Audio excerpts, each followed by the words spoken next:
a lot of people, they're like, oh, Melee is it's never happening upsets and anything like that.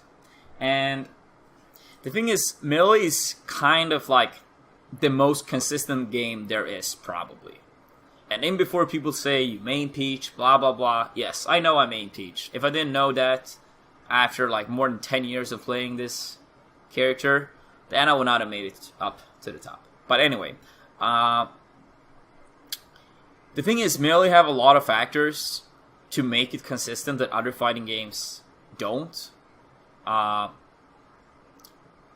Partly, the character viability in Melee is, to be honest, not really balanced.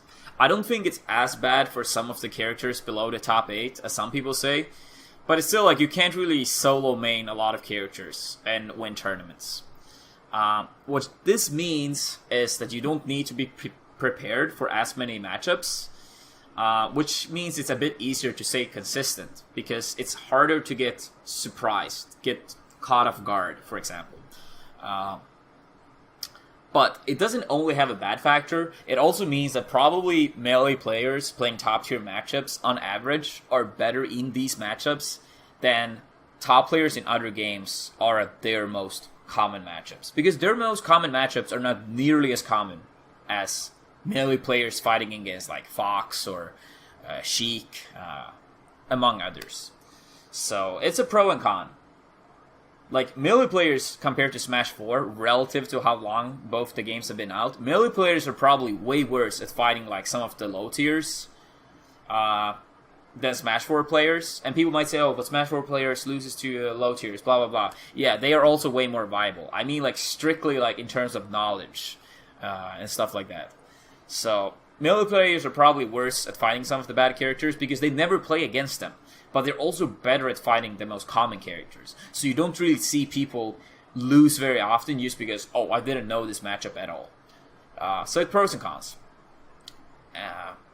And then also, Melee have 4 stocks, which is way more, like, way more game time than any other fighting game. Smash 4 have 2 stocks plus Rage. Other traditional fighting game have health bars. So that also adds to it a lot. So I just feel like Melee is kind of... Our rule set is kind of designed for it to be consistent.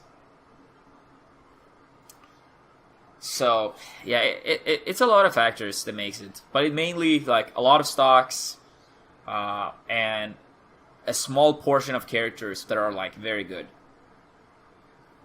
Yeah, double elimination, best of 5, and extensive seeding contribute to more consistency as well.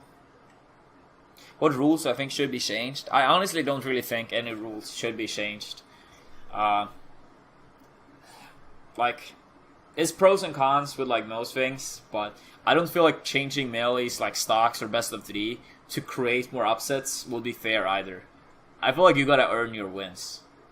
And I feel like if we go into like changing the rule sets to make it as easy as possible for lower level players to win, from a competitive standpoint, I think that's very bad. The fact that Melee doesn't have that many upsets makes the upsets more hype. Like every Smash 4 tourney has a dozen upsets, so it's not even exciting. I wouldn't say it's not exciting, but I would say every upset in Melee has a much bigger impact. It's like much crazier when it happens.